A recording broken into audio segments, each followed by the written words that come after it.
Alright, students. So let's start our lecture. Good morning to everyone. So within last lecture, we have seen that is within last lecture we have seen the concept that is array collection, and by the end we have seen the topic that is passing variable number of arguments within the procedure. And this thing we have also seen with the help of example. So students, this is the end of unit 2.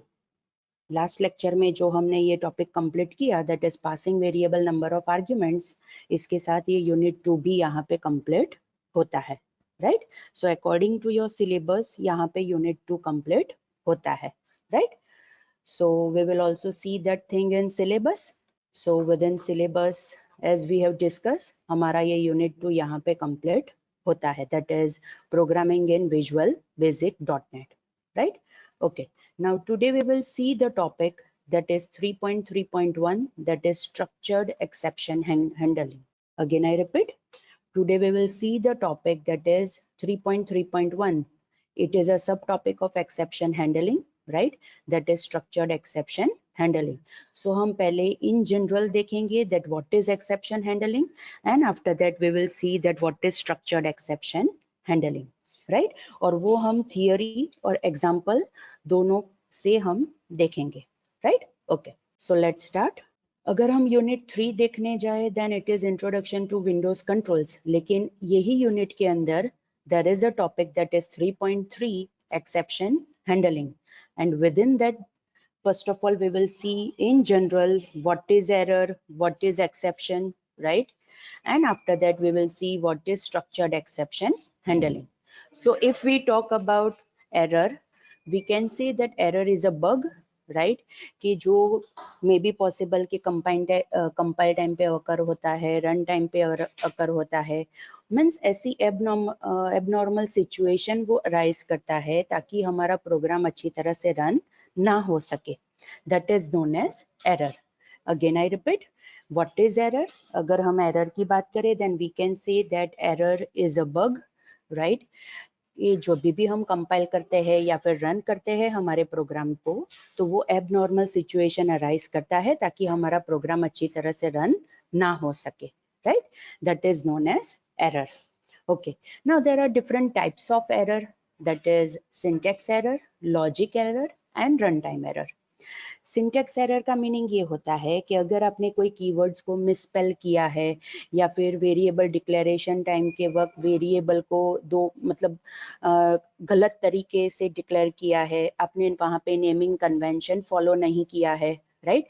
तो जब भी आप अपना program compile करते हो, right, at that time compiler ये syntactical error check करता है, राइट?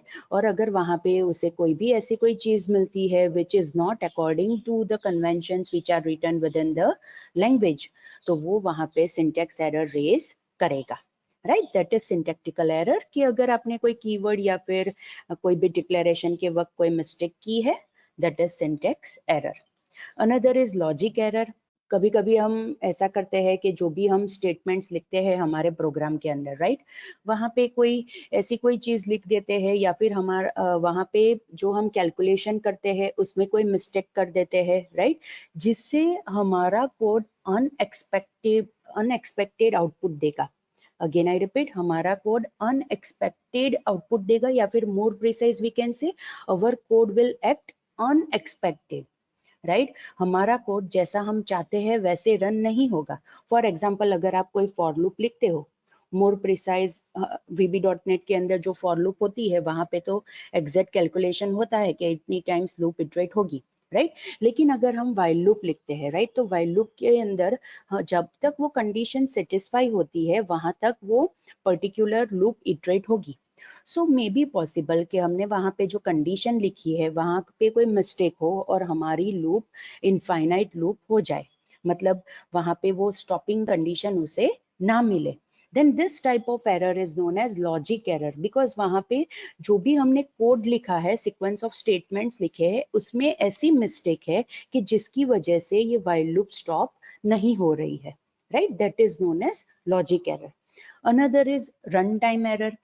ऐसी एरर कि जब आपने अपना एग्जीक्यूशन स्टार्ट किया, राइट, और एग्जीक्यूशन के वक्त आप इनपुट देते हो, इनपुट देने के बाद वो कैलकुलेट करता है, लेकिन कैलकुलेशन के वक्त में भी पॉसिबल कोई एरर आती है, मीन्स मिस्टेक हमें मिलती है, हमारा प्रोग्राम अच्छी तरह से रन नहीं हो रहा है, right, then that type of error is known as run time error, right? Again I repeat, that type of error is known as a runtime error.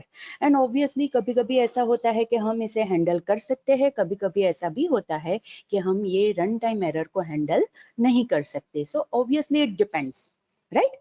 So students, there are 3 different types of error, that is syntax error, logic error and runtime error.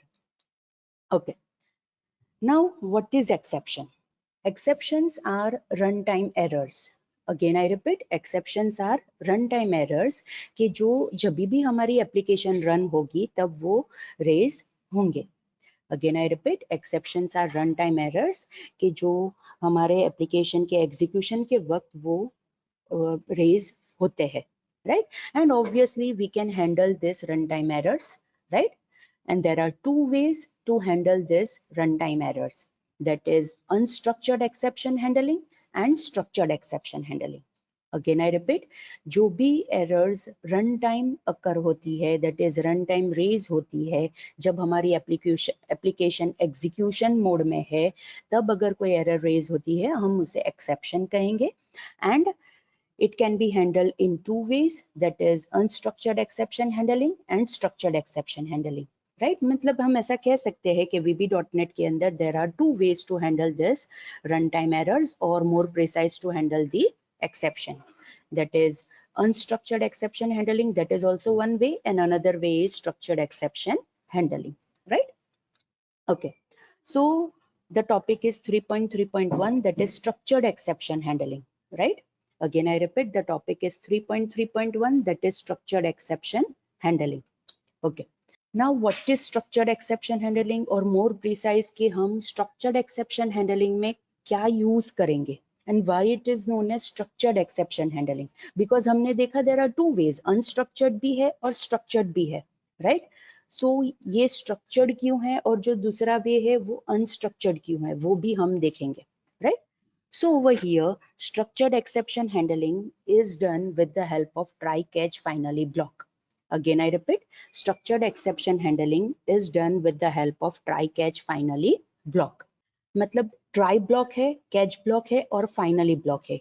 ये तीनों block का खुद का significance है, right? For example अगर हम try block की बात करें तो ट्राई ब्लॉक के अंदर हम ऐसा कोड लिखेंगे या फिर ऐसे स्टेटमेंट्स लिखेंगे जो एक्सेप्शन रेज कर सकते हैं, राइट? अगर हमें ऐसा लगता है कि ये 5 स्टेटमेंट्स ऐसे हैं कि जिनमें मे बी पॉसिबल एक्सेप्शन अकर हो सकती है, तो हम वो 5 स्टेटमेंट्स को ट्राई ब्लॉक में लिख सकते हैं. फिर अगर कोई एक्सेप्शन अकर होती है और वो एक्सेप्शन को हैंडल करना है, तो वो हैंडल करने के लिए हम उसके लिए कैच ब्लॉक लिख सकते हैं, राइट? एंड आफ्टर दैट कभी कभी स्टूडेंट्स ऐसे भी स्टेटमेंट्स होते हैं कि एरर अकर हो कि ना हो, रन टाइम पे एक्सेप्शन अकर हो कि ना हो. थोड़े बहुत स्टेटमेंट्स तो ऐसे होते हैं कि जो एग्जीक्यूट होने ही चाहिए.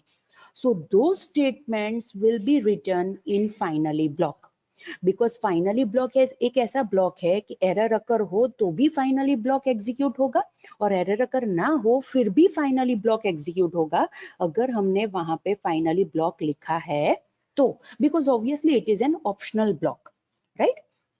So students again I repeat कि अगर हम ट्राई ब्लॉक की बात करें तो ट्राई ब्लॉक के अंदर हम ऐसे स्टेटमेंट्स लिखेंगे कि जिसमें से एक्सेप्शन अकर हो सकती है, राइट? कैच ब्लॉक में हम ऐसा कोड लिखेंगे कि अगर कोई एक्सेप्शन अकर होती है तो हम उसे कैसे हैंडल करेंगे. और फाइनली ब्लॉक में हम ऐसे स्टेटमेंट्स लिखेंगे कि हमें ये स्टेटमेंट्स तो एग्जीक्यूट करने ही है, एरर अकर हो कि ना हो, हमें ये स्टेटमेंट्स तो एग्जीक्यूट करने ही है. तो वैसे स्टेटमेंट्स हम फाइनली ब्लॉक में लिखेंगे, राइट? ओके.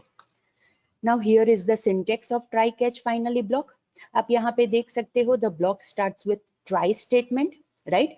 सो ट्राई और कैच वो दोनों के बीच में यहाँ पे जो मैंने ट्राई स्टेटमेंट्स लिखे हैं, मतलब ये ट्राई स्टेटमेंट्स ऐसे है कि जिसमें एक्सेप्शन अकर हो सकती है। अगेन आई रिपीट, यहाँ पे ये स्ट्रक्चर्ड एक्सेप्शन हैंडलिंग का पूरा ब्लॉक ट्राई से स्टार्ट होता है और ट्राई और जो फर्स्ट कैच ब्लॉक होगा वो दोनों के बीच में हम जो भी स्टेटमेंट्स लिखेंगे, राइट, वो स्टेटमेंट्स ऐसे होंगे कि मे बी पॉसिबल उसमें एक्सेप्शन अकर हो सकती है, राइट। सो अगर ये स्टेटमेंट्स में एक्सेप्शन अकर होती है तो हम यहाँ पे उसके रिलेटेड कैच ब्लॉक लिखेंगे। Now the scenario is that we can write more than one catch block. Again I repeat, we can write more than one catch block to handle the exception. Because obviously it depends कि कौन से type की exception अकर होती है। अगर कोई particular exception अकर होती है, राइट, तो उसके रिलेटेड हम पर्टिकुलर कैच ब्लॉक लिख सकते हैं, राइट। दैट्स वाई आप ये सिंटेक्स में देखोगे, over here I have written multiple catch blocks, right. अब ये कैच ब्लॉक के अंदर की सिंटेक्स क्या है, यहाँ पे हम कैच लिखेंगे, exception 1 that is the object name, right, कि जो यहाँ पे जो हम टाइप लिखेंगे, एक्सेप्शन की टाइप लिखेंगे, उसका ऑब्जेक्ट होगा। Now you need to remember over here that exceptions related classes are available in .NET Framework.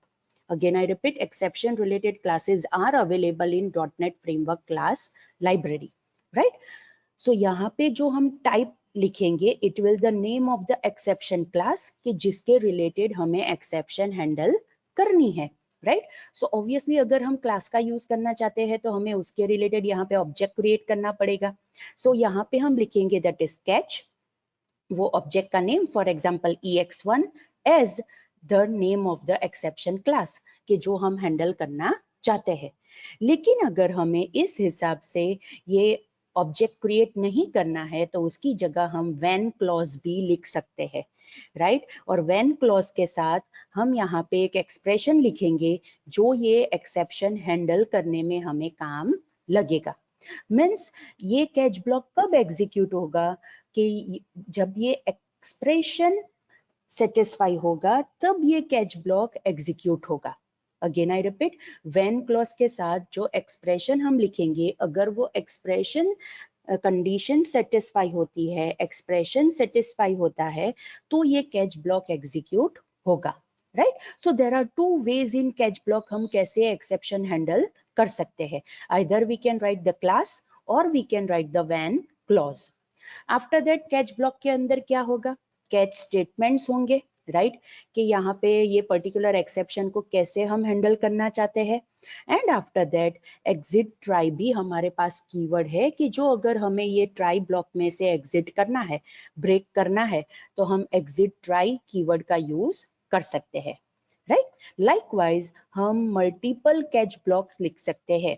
For example हमें ऐसा लगता है कि यहाँ पे ट्राई स्टेटमेंट के अंदर हमने 10 स्टेटमेंट्स लिखे हैं, उसमें से may be possible overflow exception occur हो सकता है, may be possible argument invalid exception occur हो सकती है, may be possible divide by zero exception occur हो सकता है।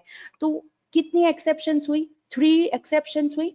तो अगर हमें पता है कि ये 3 डिफरेंट एक्सेप्शंस अकर हो सकती है तो हम यहाँ पे 3 कैच ब्लॉक्स लिख सकते हैं उसे हैंडल करने के लिए। लेकिन अगर हमें नहीं पता है कि ये ट्राई स्टेटमेंट्स में कौन सी एक्सेप्शन अकर होगी, तो हम जनरल एक्सेप्शन हैंडलर, मतलब एक जनरल कैच ब्लॉक लिखेंगे कि जो सारी एक्सेप्शंस को हैंडल कर सकता है, राइट।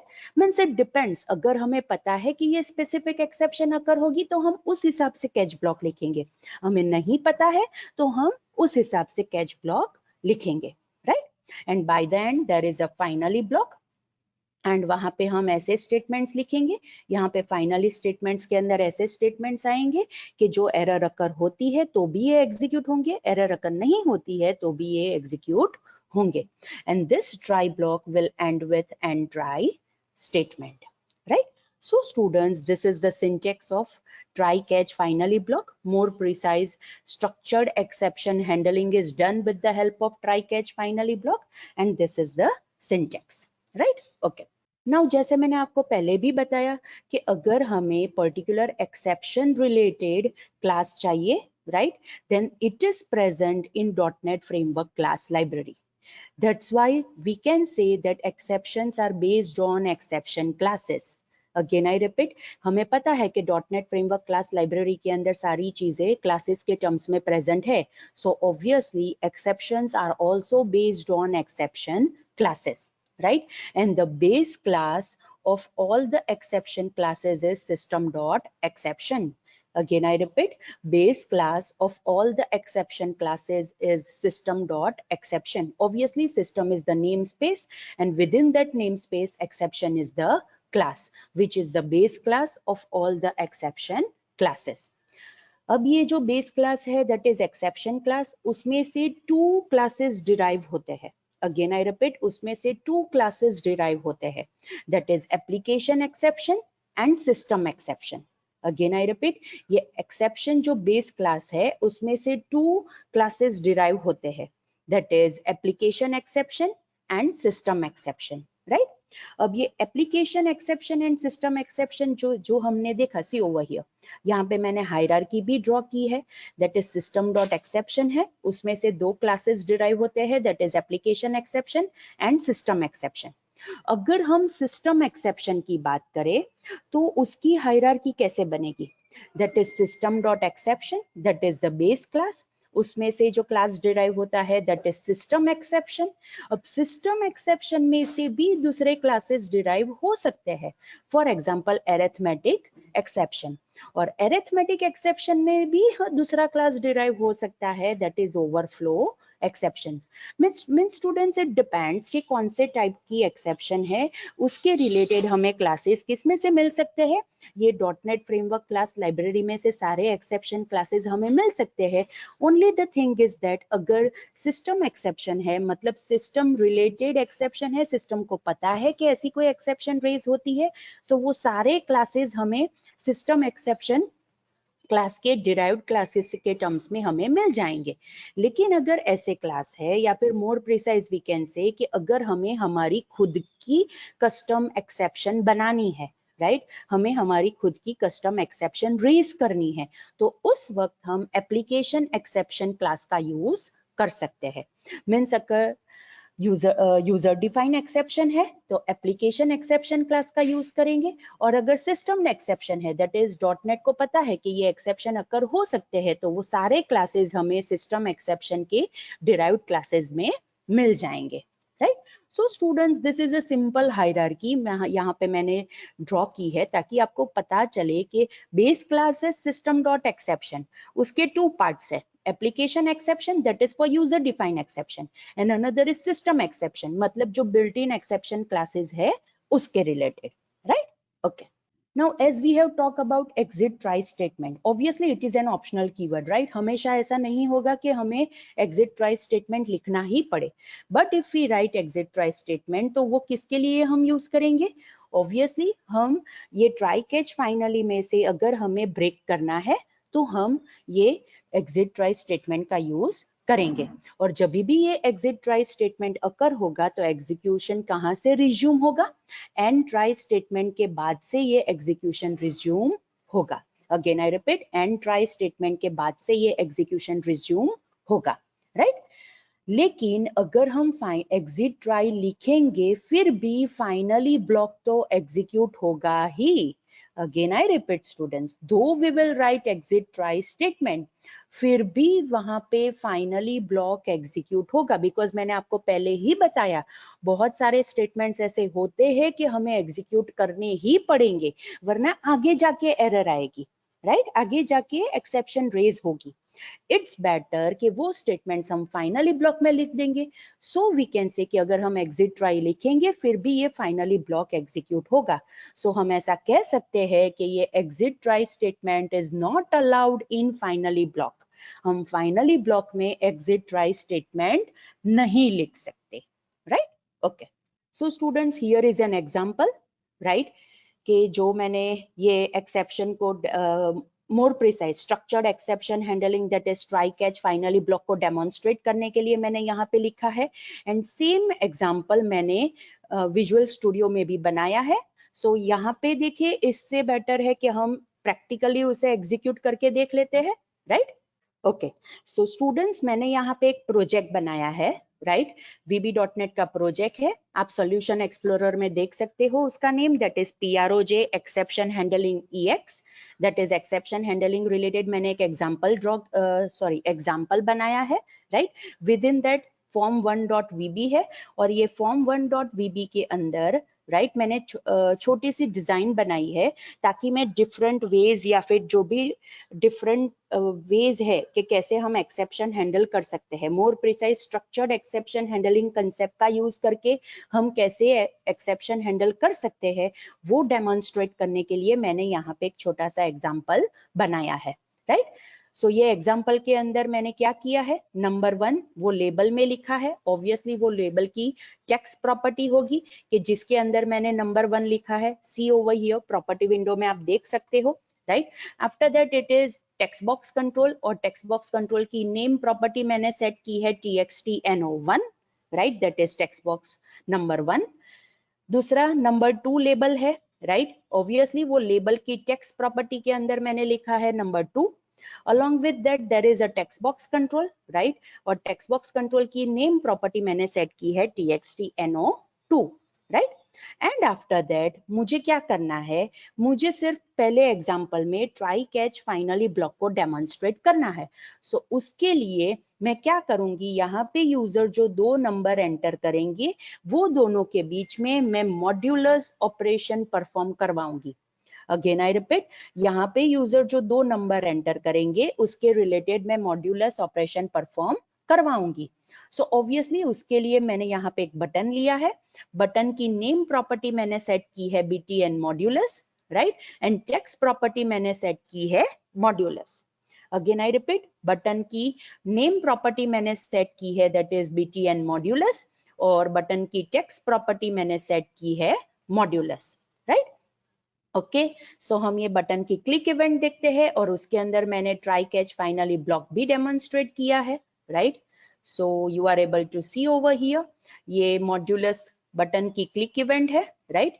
उसके अंदर मैंने क्या किया, पहले तो मैंने 3 वेरिएबल्स डिक्लेयर किए, that is n1 n2 and n3, all 3 are of integer data type. After that मैंने क्या किया, ट्राई ब्लॉक स्टार्ट किया, राइट। ट्राई ब्लॉक में पहले मैंने n1 वेरिएबल के अंदर ये जो फर्स्ट टेक्स्ट बॉक्स है, राइट, उसके अंदर जो वैल्यू होगी उसे मैंने इंटीजर में कन्वर्ट करके असाइन कर दिया, दैट इज txtno1.text, उसमें जो वैल्यू होगी वो cint फंक्शन का यूज करके मैंने इंटीजर में कन्वर्ट किया और n1 में असाइन कर दिया। लाइकवाइज txtno2 मतलब ये जो सेकंड टेक्स्ट बॉक्स है उसके अंदर जो वैल्यू होगी उसे भी मैंने cint फंक्शन का यूज करके इंटीजर में कन्वर्ट किया और n2 में असाइन कर दिया। अब मुझे क्या करना है, मुझे मॉड्यूलस ऑपरेशन परफॉर्म करना है, और हमने अरिथमेटिक ऑपरेटर में देखा था कि मुझे अगर मॉड्यूलस ऑपरेशन परफॉर्म करना है तो वहां पे मुझे लिखना पड़ेगा mod, that is for modulus, right. So मैंने यहाँ पे क्या लिखा, n1 mod n2, और उसका जो रिजल्ट आएगा वो मैंने n3 में असाइन कर दिया। अगर ये कोड सक्सेसफुली रन होता है तो मैसेज बॉक्स में मैं उसका रिजल्ट डिस्प्ले करूंगी, दैट इज n3 वेरिएबल में जो वैल्यू होगी वो मैं डिस्प्ले कर दूंगी। लेकिन अगर ये कोड में एक्सेप्शन रेज होती है, राइट, तो उसके रिलेटेड मैंने यहाँ पे सी कैच ब्लॉक लिखा है, right, that is catch ex as exception.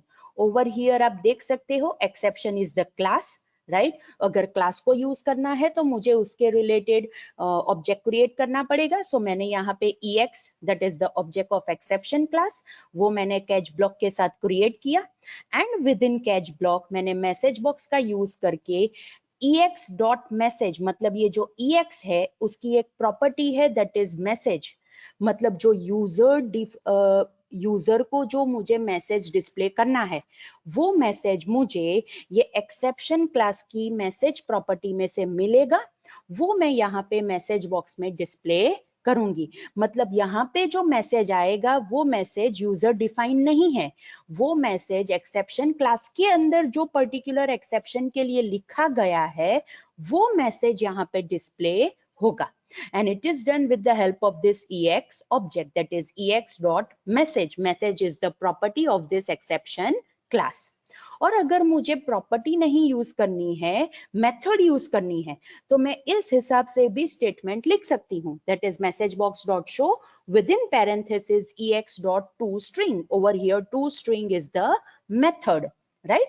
सो हम मैसेज प्रॉपर्टी का भी यूज कर सकते हैं अगर बिल्ट इन मैसेज हमें डिस्प्ले करना है, या फिर हम toString मेथड का भी यूज कर सकते हैं अगर हमें बिल्ट इन मैसेज डिस्प्ले करना है. And by the end we can specify finally block, और फाइनली ब्लॉक तो दोनों टाइम एग्जीक्यूट होगा, दैट इज एक्सेप्शन अगर होती है तो भी एग्जीक्यूट होगा और नहीं होती है तो भी वो एग्जीक्यूट होगा. अगर एक्सेप्शन अगर होती है तो किस हिसाब से एग्जीक्यूट होगा? ऑब्वियसली पहले ट्राई ब्लॉक अकर होगा, उसमें एक्सेप्शन रेज होगी, कैच ब्लॉक में जाएगा, ये मैसेज डिस्प्ले होगा, and after that finally block execute होगा, और हमने फाइनली ब्लॉक में डिस्प्ले करवाया है, that is execution completed. Means इस हिसाब से हमें मैसेज मिलेंगे. लेकिन अगर एक्सेप्शन अकर नहीं होती है तो ये सारे स्टेटमेंट्स एग्जीक्यूट होंगे, मतलब पहले हमें रिजल्ट मिलेगा एंड उसके बाद we will get the message that is execution completed, right? And this try block and with and try statement, right? So इस हिसाब से हम ट्राई कैच फाइनली ब्लॉक का यूज कर सकते हैं, right? Let's do one thing, इसे execute करके देखते हैं. See this is the form. यहाँ पे मैं फॉर एग्जांपल देती हूँ 12 और यहाँ पे मैं देती हूँ 3, that is N1 mod N2, right? और यहाँ पे मैं मॉड्यूलस बटन के ऊपर क्लिक करती हूँ तो ऑब्वियसली वो 0 रिटर्न करेगा, बिकॉज मॉड्यूलस का मीनिंग क्या होता है? वो रिमाइंडर रिटर्न करता है, क्वोशंट नहीं रिटर्न करता है, रिमाइंडर रिटर्न करेगा. और अगर हम 12 को 3 से डिवाइड करेंगे तो रिमाइंडर 0 आएगा. लेकिन अगर हम 12 को 5 सी एग्जीक्यूशन कंप्लीटेड मैसेज आया, और ये एग्जीक्यूशन कंप्लीटेड मैसेज कहाँ पे है? फाइनली ब्लॉक में है. मतलब यहाँ पे कोई एरर अकर नहीं हुई, इसीलिए पहले रिजल्ट डिस्प्ले हुआ एंड उसके बाद ये एग्जीक्यूशन कंप्लीटेड मैसेज आया. फॉर एग्जांपल अगर मैं यहाँ पे लिखती हूँ 12 डिवाइड बाई 5 और मॉड्यूलस बटन के ऊपर क्लिक करती हूँ, और ऑब्वियसली वो मुझे रिमाइंडर देगा, that is 2, right? So result display हुआ, ओके पे क्लिक करते हैं, एग्जीक्यूशन कंप्लीटेड मैसेज डिस्प्ले हुआ, राइट? मतलब फाइनली ब्लॉक भी हमारा यहाँ पे एग्जीक्यूट हो गया and I am clicking on okay button. अब एक काम करते हैं, हम यहाँ पे 5 की जगह लिखते हैं 0, मतलब हम 12 को 0 से डिवाइड करना चाहते हैं and obviously we can't divide any number with 0, right? So हम यहाँ पे मॉड्यूलस बटन के ऊपर क्लिक करेंगे तो वो हमें यहाँ पे एरर डिस्प्ले करेगा, that is attempted to divide by 0, right? उसने हमें यहाँ पे मैसेज डिस्प्ले किया, that is attempted to divide by 0. और ये मैसेज हमें कहाँ से मिला? See with the help of this, that is message box dot show के अंदर मैंने लिखा है, that is ex dot message. मतलब ये बिल्ट इन मैसेज है, हमारा मैसेज नहीं है, राइट? सो यहाँ पे ये कैच ब्लॉक में से हमें ये मैसेज मिला, that is attempted to divide by 0. Okay के ऊपर मैं क्लिक करूंगी, ऑब्वियसली वो मुझे देगा execution completed, means finally block भी उसने एग्जीक्यूट किया, right? And I am clicking on okay button, right? So this is how students की अगर एक्सेप्शन अकर होती है तो किस हिसाब से ये पूरा ब्लॉक एग्जीक्यूट होगा, और अगर एक्सेप्शन अकर नहीं होती है तो किस हिसाब से ये पूरा ब्लॉक एग्जीक्यूट होगा, right? Alright. So this was a small example to demonstrate try catch finally block. Okay. So now let's continue with the theory. Right? हम theory से continue करते हैं. हमने ये example देख लिया. So now we will move further. That is ERR object. Right? Now what is this ERR object? ERR object एक pre defined object है .NET के अंदर, कि जब भी कोई भी एरर अकर होगी, जब भी कोई भी एक्सेप्शन अकर होगी, तो एक्सेप्शन रिलेटेड सारी इंफॉर्मेशन हमें ये ERR ऑब्जेक्ट में से मिल सकती है.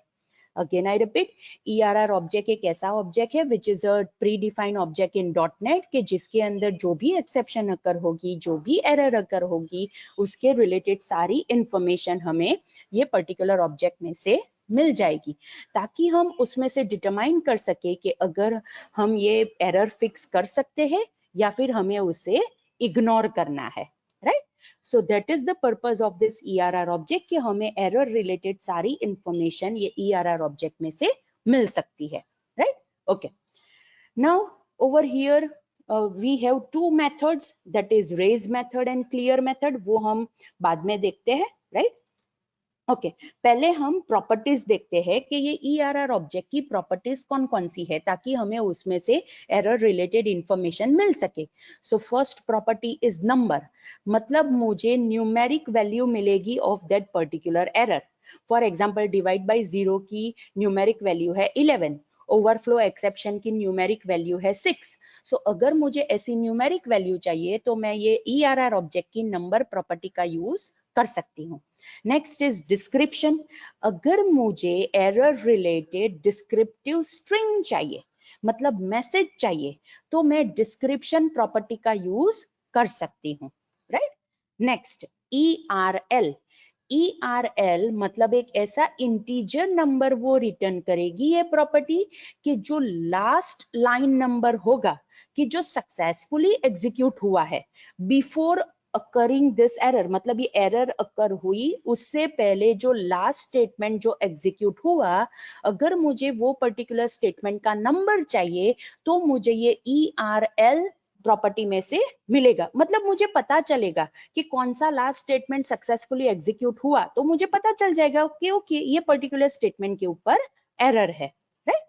ओके, नेक्स्ट, अगर मुझे कोई error related help file display करनी है तो उसके रिलेटेड मैं पाथ ये हेल्प फाइल प्रॉपर्टी के अंदर दे सकती हूँ, राइट। जैसे हमने हेल्प प्रोवाइडर कंट्रोल के अंदर वो HTML फाइल का पाथ दिया था, लाइकवाइज अगर मुझे ये ERR ऑब्जेक्ट का यूज करके कोई हेल्प फाइल डिस्प्ले करनी है for the particular error, right, तो मैं यहाँ पे हेल्प फाइल प्रॉपर्टी में उसका पाथ दे सकती हूँ, राइट।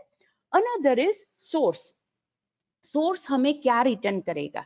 सोर्स हमें एक स्ट्रिंग रिटर्न करेगा कि जो स्पेसिफाई करेगा the name of the object और the application that originated the error, मतलब ये एरर कौन सी एप्लीकेशन में से ओरिजिनेट हुई है, कौन से ऑब्जेक्ट में से ओरिजिनेट हुई है, वो अगर हम जानना चाहते हैं तो ये सोर्स प्रॉपर्टी हमें वो नेम देगी। And the last is help context. Obviously ये help context help file property के साथ यूज कर सकते हैं, बिकॉज अगर आपको पता हो तो स्टूडेंट्स हेल्प फाइल बहुत ही डिफरेंट डिफरेंट टाइप्स की होती है। कोई हेल्प फाइल ऐसी होती है कि जहां पे है ना 2 पार्ट्स होते हैं, लेफ्ट पैन होती है, राइट पैन होती है। लेफ्ट पैन के अंदर टॉपिक्स होते हैं, वो टॉपिक के ऊपर क्लिक करेंगे तो उसके रिलेटेड हेल्प हमें राइट पैन के अंदर मिल जाएगी। लेकिन अगर वो राइट पैन के अंदर भी जो भी कंटेंट है उसमें मुझे कोई पर्टिकुलर पोजीशन पे जंप करके हेल्प डिस्प्ले करनी है, मतलब मुझे वहां वो पोजीशन के ऊपर पहुंचना पड़ेगा with in that particular topic, तो मैं ये हेल्प कॉन्टेक्स्ट प्रॉपर्टी का यूज कर सकती हूँ। मीन्स मैं वहां पे वो टॉपिक के अंदर जो कॉन्टेक्स्ट आईडी होगा of that some particular topic or we can say sub topic within this main topic, right, तो मैं ये help context property में वो specify कर सकती हूँ। फॉर एग्जाम्पल एक्सेप्शन है, that is the main topic, right, उसके अंदर है structured exception handling, that is the sub topic. लेकिन स्ट्रक्चर्ड एक्सेप्शन हैंडलिंग के अंदर भी मुझे जानना है ट्राई कैच फाइनली ब्लॉक की syntax. So try catch finally block की सिंटेक्स की जो कॉन्टेक्स्ट आईडी होगी, राइट, वो मैं डायरेक्टली ये हेल्प कॉन्टेक्स्ट में सेट करूंगी, तो जब भी ये हेल्प फाइल ओपन होगी वही डायरेक्ट टॉपिक वो डिस्प्ले करेगा, right. So students, these are the properties of ERR object के जो हम use कर सकते हैं to get the information related to the error. Now there are two methods, that is clear and raise. अगर हमें ERR object को empty कर देना है, that is clear कर देना है, right?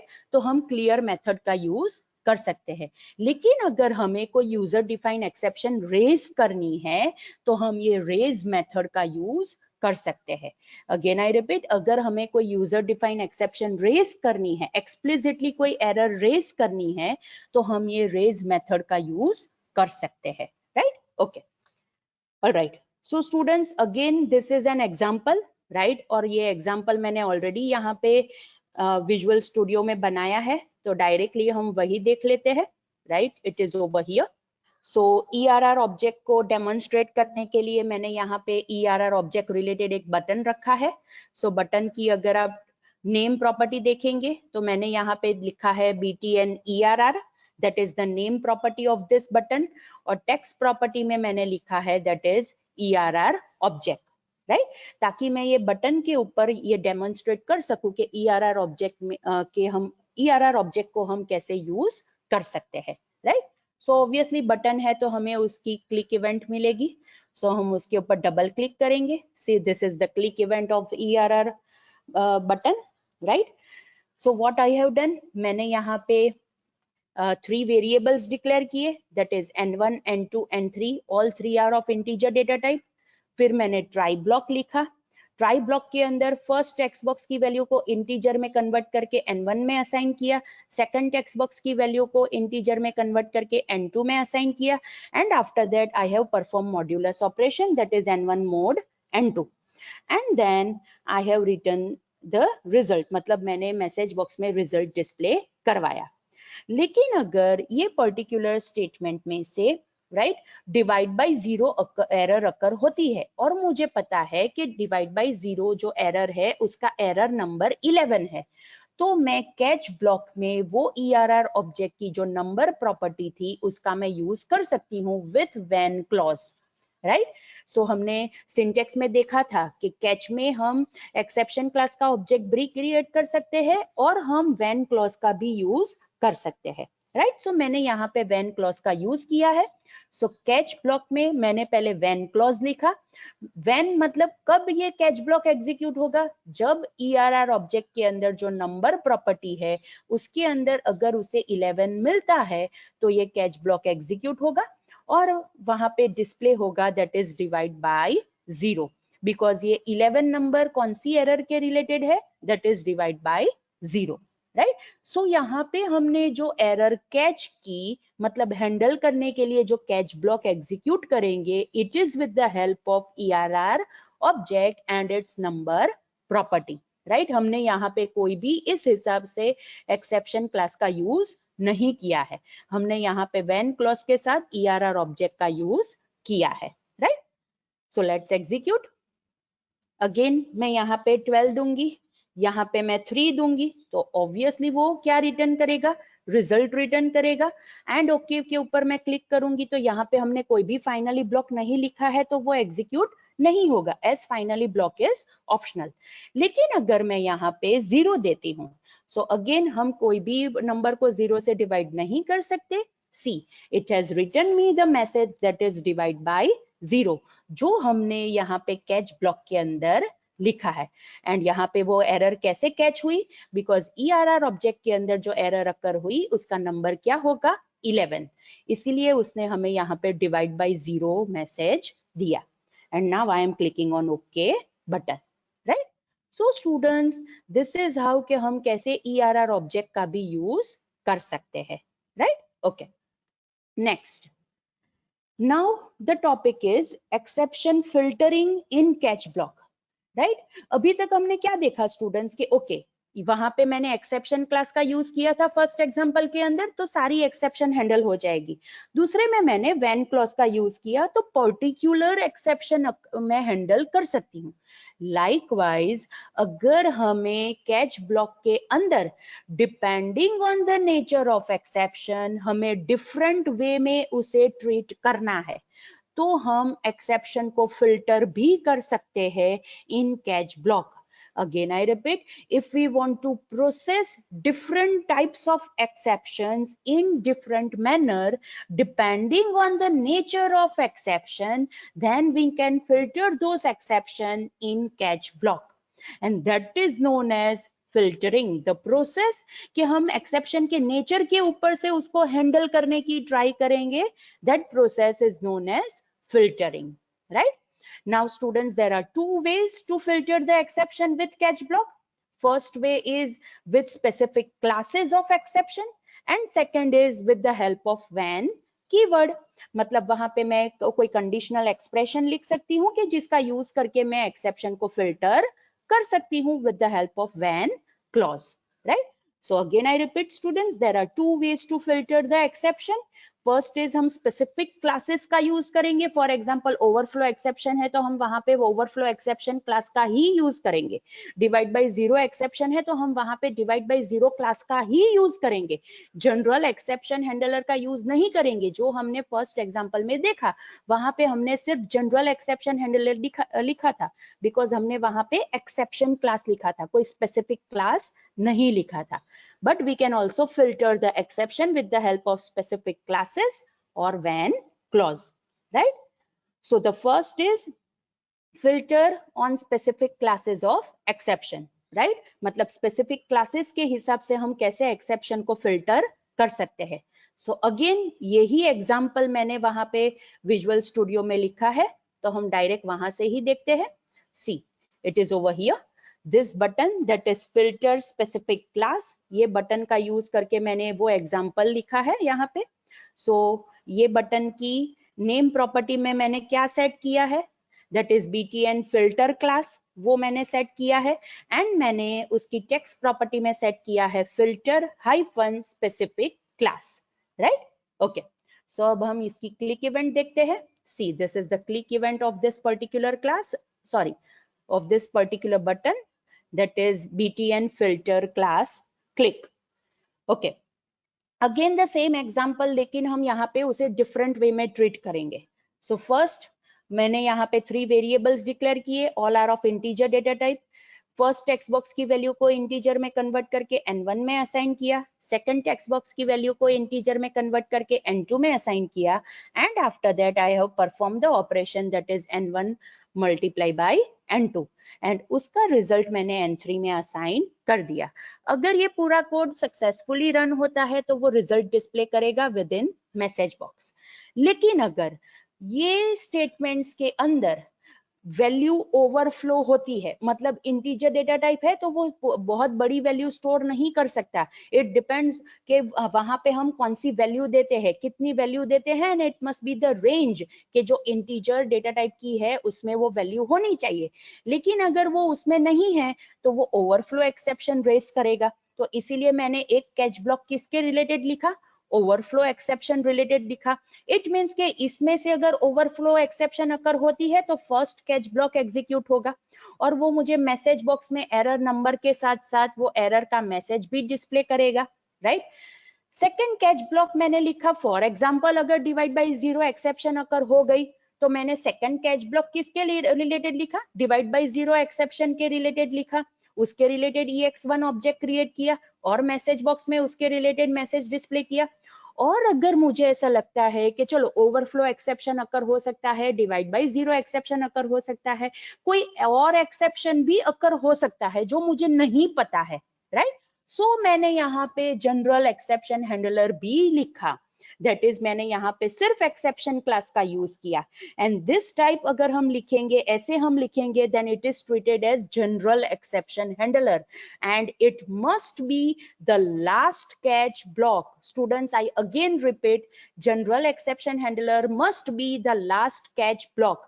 बिकॉज क्या होगा, फॉर एग्जाम्पल आप ये जो जनरल एक्सेप्शन हैंडलर है आप वहां पे पहले लिख दोगे तो ये कोई और कैच ब्लॉक की जरूरत ही नहीं है, बिकॉज ये जनरल एक्सेप्शन हैंडलर है, वो सारे ही एक्सेप्शंस हैंडल कर लेगा। इसीलिए हमेशा याद रखना कि general exception handler must be the last catch block, right? So इस हिसाब से हम मल्टीपल कैच ब्लॉक्स के अंदर related to the specific classes of exception हम एक्सेप्शन को फिल्टर कर सकते हैं, right? Let's do one thing, again execute करके दिखते हैं। सिंपल हम एग्जीक्यूट करेंगे, दैट इज 12 मल्टीप्लाई बाई 3 और मैं ये थर्ड बटन के ऊपर क्लिक करती हूँ तो उसने मुझे रिटर्न किया 36, that is the result. Again इसमें कोई फाइनली ब्लॉक नहीं है तो वो मुझे और कोई वैल्यू डिस्प्ले नहीं करेगा मैसेज में। लेकिन अगर मैं यहाँ पे सी बहुत बड़ी वैल्यू देती हूँ, राइट, तो ऑब्वियसली इंटीजर डेटा टाइप उसे हैंडल नहीं कर पाएगा, तो ओवरफ्लो एक्सेप्शन अकर होना चाहिए। सी, अब मैं ये बटन के ऊपर क्लिक करती हूँ, उसने मुझे यहाँ पे एरर दी, एरर नंबर है 6 और यहाँ पे आप देख सकते हो सिस्टम डॉट ओवरफ्लो एक्सेप्शन, वो ओवरफ्लो एक्सेप्शन यहाँ पे मुझे दी उसने, राइट? और ये मैसेज कैसे डिस्प्ले हुआ, ये मैसेज हमने ये स्टेटमेंट लिखा है, सी एरर नंबर, err.number मतलब एरर नंबर डिस्प्ले हुआ। न्यू लाइन में मैंने ex.to स्ट्रिंग लिखा, तो मतलब जो बिल्ट इन मैसेज है वो मुझे यहाँ पे डिस्प्ले करके उसने दिया, right. So this is how students के हम कैसे एक्सेप्शन को हैंडल कर सकते हैं, bye filtering the exception depending on the class, right. यहाँ पे overflow exception that is the class, divide by zero it is the class and exception is also the class, right. मतलब कैसे हम multiple catch blocks के अंदर different classes of exception का use करके यहाँ पे एक्सेप्शन फिल्टर कर सकते हैं, right. Alright, and obviously the next is when clause, right, जो हमने ऑलरेडी एक छोटा सा एग्जांपल देखा है। व्हेन क्लॉज का यूज करके, राइट, हम क्या कर सकते हैं, depending on the exception number, right, हम वहां पे एक्सेप्शन को फिल्टर कर सकते हैं। Again I repeat, depending on the exception number के जो हमें ERR ऑब्जेक्ट की नंबर प्रॉपर्टी में से मिलेगा, राइट, हम व्हेन क्लॉज का यूज करके भी एक्सेप्शन को फिल्टर कर सकते हैं, right. Okay, again over here this is the example, right, के जो मैंने व्हेन क्लॉज का यूज करके किया है। Again the same thing I am having in Visual Studio, and it is done with the help of this fourth button, right, that is filter when clause, that is the button, right। उसके अंदर मैंने property में for example ये button की name property मैंने set नहीं की है, तो बाय डिफॉल्ट उसकी जो नेम प्रॉपर्टी थी दैट इज बटन 1 वही है, राइट। बट मैंने उसकी टेक्स्ट प्रॉपर्टी सेट की है, दैट इज मैंने यहाँ पे लिखा है that is filter hyphen when clause, जो आपको यहाँ पे बटन के ऊपर दिखाई दे रहा है, राइट। अगेन उसकी क्लिक इवेंट देखते हैं। उसकी क्लिक इवेंट के अंदर मैंने कैच ब्लॉक्स जो बनाए हैं, it depends on when clause see. So button 1 की क्लिक इवेंट है, यहाँ पे आप कैच ब्लॉक्स देख सकते हो, मैंने व्हेन क्लॉज के साथ लिखे हैं। Again the same example, 3 integer variable declare किए, ट्राई ब्लॉक स्टार्ट किया, फर्स्ट टेक्स्ट बॉक्स की वैल्यू को इंटीजर में कन्वर्ट करके n1 में असाइन किया, सेकंड टेक्स्ट बॉक्स की वैल्यू को इंटीजर में कन्वर्ट करके n2 में असाइन किया, and then I have perform the operation that is n1 mod n2। और अगर ये परफेक्टली एग्जीक्यूट होता है तो रिजल्ट मुझे डिस्प्ले करके देगा। लेकिन अगर इसमें से डिवाइड बाय जीरो एक्सेप्शन अकर होती है, तो ऑब्वियसली हमें पता है कि डिवाइड बाय जीरो का एक्सेप्शन नंबर है 11, राइट। इसीलिए मैंने कैच ब्लॉक में व्हेन क्लॉज लिखा, व्हेन क्लॉज के साथ ERR ऑब्जेक्ट की नंबर प्रॉपर्टी का यूज किया, और मैंने यहाँ पे 11 को कंपेयर किया। अगर 11 है ये नंबर प्रॉपर्टी के अंदर, तो मैंने मैसेज डिस्प्ले किया that is divide by zero exception. लेकिन अगर ये पर्टिकुलर जो कोड है उसमें से ओवरफ्लो एक्सेप्शन रेज होती है, राइट, और मुझे पता है कि ओवरफ्लो एक्सेप्शन का कोड नंबर है 6। सो अगेन मैंने कैच ब्लॉक में व्हेन क्लॉज के साथ ERR ऑब्जेक्ट की नंबर प्रॉपर्टी का यूज किया और 6 मैंने यहाँ पे कंपेयर किया। अगर 6 है वो प्रॉपर्टी के अंदर, तो मैंने डिस्प्ले किया overflow exception. And in general मैंने यहाँ पे सिर्फ एक और एरर नंबर डाला है दैट इज 13, राइट। मीन्स अगर ऐसी कोई एरर अकर होती है, एक्सेप्शन अकर होती है कि जिसका एरर नंबर है 13, राइट, सो मैंने यहाँ पे सिंपल एक जनरलाइज मैसेज डिस्प्ले करके रख दिया दैट इज सम एक्सेप्शन अकर, और वो भी मैंने व्हेन क्लॉज के साथ यहाँ पे कैच ब्लॉक में लिखा है। सो स्टूडेंट्स, जैसे हमने प्रीवियस एग्जांपल के अंदर सी मल्टीपल कैच ब्लॉक्सेस लिखे थे, लेकिन यहाँ पे क्लास के नेम थे। लाइकवाइज हमने यहाँ पे मल्टीपल कैच ब्लॉक्स लिखे, लेकिन वहां पे हमने व्हेन क्लॉज के साथ ये एक्सेप्शन को फिल्टर किया है, right. So let's do one thing, again हम उसे एग्जीक्यूट करके देखते हैं। सी 12 0, राइट, यहाँ पे मैं लिखूंगी 0, मतलब नंबर 1 है 12, नंबर 2 है 0। Obviously divide by zero exception occur होगी। व्हेन क्लॉज वाले बटन के ऊपर हम क्लिक करते हैं, सी डिवाइड बाय जीरो एक्सेप्शन, मतलब ये यहाँ पे ये कैच ब्लॉक उसने एग्जीक्यूट किया। ओके, नेक्स्ट चलो ओवरफ्लो एक्सेप्शन लाने की ट्राई करते हैं, राइट। और यहाँ पे मैं लिख देती हूँ फॉर एग्जाम्पल 5, और व्हेन क्लॉज वाले बटन के ऊपर हम क्लिक करेंगे, सी ओवरफ्लो एक्सेप्शन मैसेज डिस्प्ले किया उसने। कैसे डिस्प्ले किया उसने? क्योंकि ये कैच ब्लॉक एग्जीक्यूट हुआ, राइट। चलो अब हम इसे सिंपल अच्छी तरह से एग्जीक्यूट करके देख लेते हैं। 12 डिवाइड बाय 5 करके देख लेते हैं। व्हेन क्लॉज वाले बटन के ऊपर क्लिक किया, see result 2, right. So students this is how कि हम कैसे व्हेन क्लॉज का यूज करके भी हम एक्सेप्शन को फिल्टर कर सकते हैं, right? Okay, alright. Now the last topic within this structured exception handling is throwing an exception. अगर हमें explicitly कोई exception raise करनी है, अगर हमें explicitly exception throw करनी है, right? तो हम ये concept का use कर सकते हैं, right? कैसे? ट्राई ब्लॉक के अंदर हम थ्रो कीवर्ड का यूज करेंगे और जो एक्सेप्शन हमें थ्रो करनी है उसका क्लास यूज करेंगे with the help of new keyword. और हमें पता है कि जब भी हम न्यू कीवर्ड का यूज करेंगे वो उसका ऑब्जेक्ट क्रिएट करके हमें देगा, राइट? सो यहाँ पे मैंने क्या किया, ट्राई ब्लॉक लिखा, थ्रो कीवर्ड का यूज किया ताकि मैं ओवरफ्लो एक्सेप्शन को थ्रो कर सकूं, और वही जो बिल्ट इन क्लास है उसका मैंने यूज किया, न्यू कीवर्ड का यूज करके उसका ऑब्जेक्ट क्रिएट किया. मतलब ट्राई ब्लॉक में से ओवरफ्लो एक्सेप्शन यहां से थ्रो हुई with the help of throw keyword. And after that catch block के अंदर यहाँ पे मैंने जनरल एक्सेप्शन हैंडलर यूज किया है, दैट इज एक्सेप्शन. तो ऑब्वियसली ये ओवरफ्लो एक्सेप्शन वो हैंडल कर लेगा और वो मुझे जो बिल्ट इन मैसेज है वो यहाँ पे डिस्प्ले करके देगा.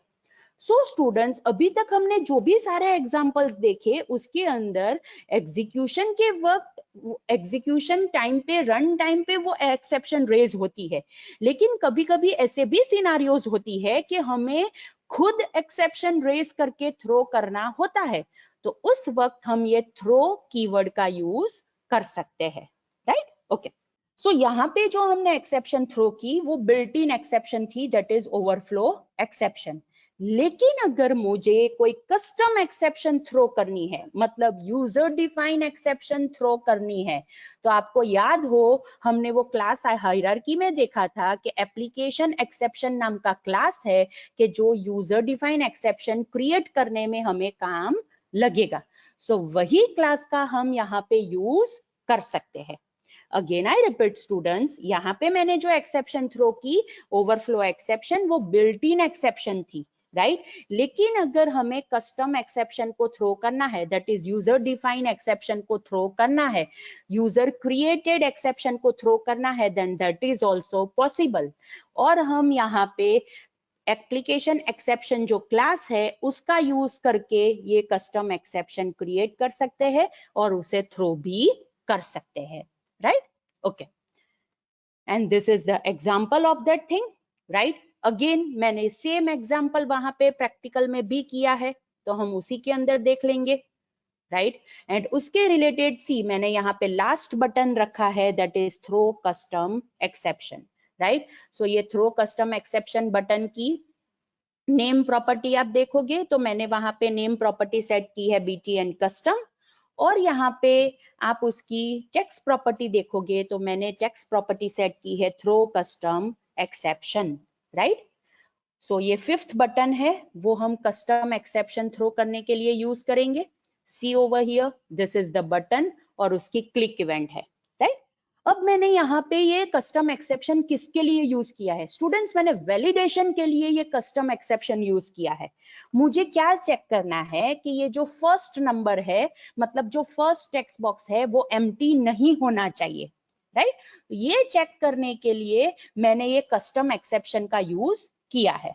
सी ओवर हियर, ट्राई ब्लॉक के अंदर, राइट, मैंने क्या लिखा, इफ कंडीशन लिखी, if txtno1.text is equal to empty, मतलब ये जो टेक्स्ट बॉक्स है, राइट, उसके अंदर empty है, वैल्यू नहीं है, तो मैंने क्या किया, देखो थ्रो कीवर्ड का यूज करके, न्यू कीवर्ड का यूज करके एप्लीकेशन एक्सेप्शन क्लास का ऑब्जेक्ट क्रिएट किया, उसमें मैंने एक यूजर डिफाइन एक्सेप्शन मैसेज दिया with in parenthesis double quotation, that is exception colon please enter number. It is a user defined message जो हम यूजर को डिस्प्ले करेंगे अगर ये एप्लीकेशन एक्सेप्शन थ्रो होती है तो, राइट?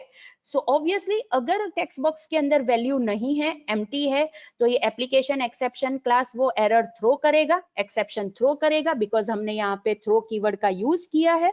सो कैच ब्लॉक में जाएगा, यहाँ पे हमने जनरलाइज एक्सेप्शन हैंडलर का यूज किया है, तो ऑब्वियसली ये एप्लीकेशन एक्सेप्शन को भी हैंडल कर लेगा, और हमारा जो बनाया गया मैसेज है वो यहाँ पे ex.message में डिस्प्ले होगा, यहाँ पे बिल्ट इन मैसेज नहीं डिस्प्ले होगा. बिकॉज यहाँ पे ये एप्लीकेशन एक्सेप्शन कस्टम एक्सेप्शन बनाने के लिए काम आता है, that is user define exception बनाने के लिए काम आता है। और अगर हम यूजर डिफाइन एक्सेप्शन बनाएंगे तो हमें वहां पे खुद मैसेज बनाना पड़ेगा। तो हमने यहाँ पे जो मैसेज लिखा है वो ये ex.message प्रॉपर्टी हमें डिस्प्ले करके देगा। एंड फॉर एग्जाम्पल अगर ये टेक्स्ट बॉक्स के अंदर वैल्यू है तो एल्स पार्ट में जाएगा, मैसेज बॉक्स के अंदर वो वैल्यू डिस्प्ले होगी एंड आफ्टर दैट ये पर्टिकुलर बटन की क्लिक इवेंट में से बाहर आ जाएगा, कैच ब्लॉक वो एग्जीक्यूट नहीं करेगा, राइट। इन शॉर्ट ये कैच ब्लॉक कब एग्जीक्यूट होगा, जब ये स्टेटमेंट फायर होगा, that is throw new application exception. और ये एप्लीकेशन एक्सेप्शन कब थ्रो होगी, एप्लीकेशन एक्सेप्शन ये जो txtno1.text है, मतलब जो फर्स्ट टेक्स्ट बॉक्स है उसके अंदर अगर कोई वैल्यू नहीं है तो एप्लीकेशन एक्सेप्शन थ्रो होगी, राइट। ओके, सो अगेन ये एप्लीकेशन एक्सेप्शन कब थ्रो होगी, एप्लीकेशन एक्सेप्शन जब ये टेक्स्ट बॉक्स के अंदर वैल्यू नहीं होगी तब वो थ्रो करेगा। चलो उसे भी एग्जीक्यूट करके देख लेते हैं। देखो ये फॉर्म एग्जीक्यूट हुआ, अभी ये टेक्स्ट बॉक्स के अंदर कोई वैल्यू नहीं है, right. Let's do one thing, हम ये 5th बटन के ऊपर क्लिक करते हैं। सी, उसने एक्सेप्शन रेज की और उसने मुझे मैसेज डिस्प्ले किया, that is exception please enter number. मतलब ये चेक हुआ, वैल्यू एम्प्टी थी, ये एक्सेप्शन क्लास का ऑब्जेक्ट क्रिएट हुआ, एप्लीकेशन एक्सेप्शन थ्रो हुई, कैच ब्लॉक में गया, कैच ब्लॉक में उसने मुझे मैसेज डिस्प्ले करके दिया, that is exception please enter a number, जो यूजर डिफाइंड मैसेज है जो हमने यहाँ पे बनाया था, right. Fine, let's do one thing, हम इसके अंदर कोई वैल्यू डाल देते हैं। फिर से यहाँ पे कस्टम एक्सेप्शन वाले बटन के ऊपर क्लिक करेंगे। सी, यू एंटर्ड 12, मतलब ये एल्स पार्ट में गया, यू एंटर्ड 12 मैसेज डिस्प्ले हुआ, ओके बटन के ऊपर क्लिक करते हैं। सी, कोई भी एक्सेप्शन का मैसेज नहीं आया, right. So students, this is how कि हम कैसे कस्टम एक्सेप्शन भी हम क्रिएट कर सकते हैं with the help of this application exception class, और उसे हम एक्सप्लिसिटली थ्रो भी कर सकते हैं, right. Okay, so students, this is all about the topic that is structured exception handling, right? इसके अंदर कोई डाउट है तो मुझे पूछ लो, उसके बाद हम हमारा ये लेक्चर एंड करेंगे।